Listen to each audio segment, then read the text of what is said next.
Air India విమాన విషాదం వేళ ఆఫీస్ పార్టీ వివాదాస్పదమైంది. వీటికి సంబంధించిన వీడియోలు సోషల్ మీడియాలో వైరల్ గా మారాయి. ఓవైపు మృతదేహాల కోసం బాధిత కుటుంబాలు రోజుల తరబడి వేచి చూస్తుంటే వీళ్లు మాత్రం ఎంజాయ్ చేస్తున్నారని నెటిజన్లు ఫైర్ అయ్యారు. దీంతో 4 ఉద్యోగులపై వేటు వేసింది సదరు సంస్థ. అహ్మదాబాద్ లో ఎయిర్ ఇండియా విమానం కూలిన ప్రమాదంలో 275 మంది ప్రాణాలు కోల్పోవడం యావత్ ప్రపంచాన్ని కలచివేసింది. ఈ విషాద ఘటన నుంచి తేరుకోకముందే ఎయిర్ ఇండియా గ్రౌండ్ సేవల సిబ్బంది ఆఫీసులో పార్టీ చేసుకోవడం తీవ్ర విమర్శలకు దారితీసింది. దీంతో చర్యలకు ఉపక్రమించిన సదరు సంస్థ 4 సీనియర్ ఉద్యోగులపై వేటు వేసింది.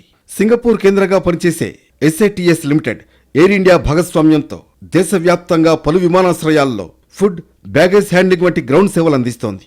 గుజరాత్లో విమాన దుర్ఘటన జరిగిన కొన్ని రోజులకే గురుగ్రామ్లోని SATS కార్యాలయ సిబ్బంది ఓ పార్టీ చేసుకున్నారు. సిబ్బందితో కలిసి సీనియర్ ఉద్యోగులు కూడా డీజేకు స్టెప్పులు వేస్తూ డ్యాన్సులు చేశారు. వీటికి సంబంధించిన వీడియోలు సోషల్ మీడియాలో వైరల్గా మారాయి. ఓవైపు మృతదేహాల కోసం బాధిత కుటుంబాలు రోజుల తరబడి వేచి చూస్తుంటే వీళ్లు మాత్రం ఎంజాయ్ చేస్తున్నారని నెటిజన్లు ఫైర్ అయ్యారు. తాజాగా దీనిపై స్పందించిన సదరు సంస్థ 4 సీనియర్ ఉద్యోగుల్ని రాజీనామా చేయాలని ఆదేశించడంతో పాటు మిగతా వారికి వార్నింగ్ ఇచ్చింది.